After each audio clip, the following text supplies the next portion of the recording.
গতকাল যখন আমি ভারত এবং ইংল্যান্ডের মধ্যে হওয়া প্রথম টেস্ট ম্যাচে 2 নম্বর দিনের রিভিউ দিয়েছিলাম, তখন তোমাদেরকে আমি জানিয়েছিলাম যে ভারত দারুণ পজিশানে আছে এবং এই পজিশান থেকে হয়তো ভারতীয় টিম এই ম্যাচটি হারবে না, ভারতীয় টিম এই ম্যাচটি জিতবে। তবে এখানে তৃতীয় দিনের খেলার শেষের পরে এখানে মনে হচ্ছে এই ম্যাচটিতে ভারত এবং ইংল্যান্ড এই দুটি টিমেরই 50-50 চান্স আছে এই ম্যাচটি জেতার।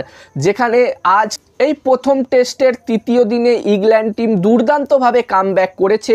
যেখানে গতকাল ভারতের স্কোর ছিল, গতকাল যখন দিন শেষ হয়েছিল তখন ভারতীয় টিমের স্কোর ছিল 421 রানে 7 উইকেট এবং আজ সকালে ভারতীয় টিম টোটাল আর 15 রান যোগ করতে পারে এবং ভারতের 3টে উইকেট পড়ে যায় এবং ভারতের ইনিংস শেষ হয় 436 রানে এবং ভারতীয় টিম 190 রানের লিড পায়। যেখানে ভারতের এই রানটা আরও একটু বেশি হতে পারত।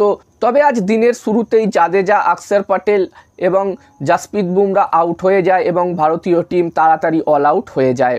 এবং আজ তৃতীয় দিনে ইংল্যান্ড টিম যখন ব্যাটিং করতে আসে ব্যাচ বল স্টাইলেই শুরু করে এবং প্রথমের দিকে তারা দুর্দান্ত ব্যাটিং করে, যদিও প্রথমে জ্যাক কাউলির উইকেট তাড়াতাড়ি হারিয়ে ফেলে। তারপরে বেন ডাকেট এবং অলি পোপের মধ্যে একটি দারুণ পার্টনারশিপ হয় এবং তারপরে জাসপ্রীত বুমরার দুর্দান্ত একটি বলে বেন ডাকেট আউট হয়ে যায় 47 রান করে।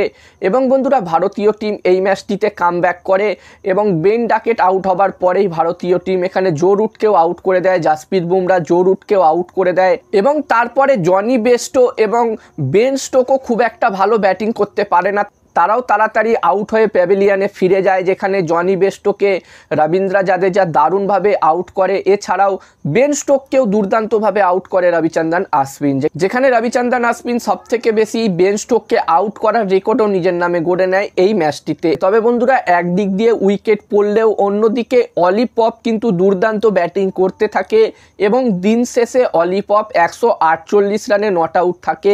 দারুণ একটি ইনিংস খেলে সে ইংল্যান্ড টিমকে এই ম্যাচটিতে কামব্যাক করিয়ে দেয় এবং দিন শেষে তৃতীয় দিনের খেলা যখন শেষ হয় তখন ইংল্যান্ড টিমের স্কোর 316 রানে পৌঁছে দেয় অলি পপ এবং এই দিনটি শেষ হয় 316 রানে 6 উইকেট হারিয়ে ইংল্যান্ড টিম এই দিনটি শেষ করে এবং এই মুহূর্তে ইংল্যান্ড টিমের লিড হয়ে গেছে 126 রান।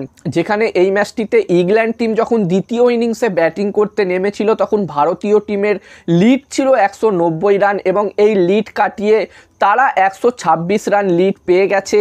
এবং বন্ধুরা আগামীকাল 4 নম্বর দিনের খেলা হবে এবং এই দিনে যদি ইংল্যান্ড টিম এখানে 200+ স্কোর করে দিতে পারে, অলরেডি তারা 126 রানের লিড নিয়ে নিয়েছে, এখান থেকে যদি 200 রান করে দিতে পারে তাহলে কিন্তু তাদেরও 50-50 চান্স থাকবে এই ম্যাচটি জেতার।